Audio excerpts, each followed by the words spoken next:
Hello, today I'm in Subaru Levorg. In this video I'll show you how to set birthdays and anniversaries.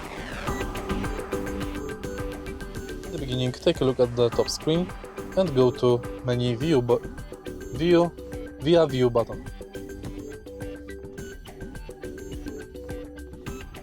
Go to time and date, and here you can set birthdays and anniversaries.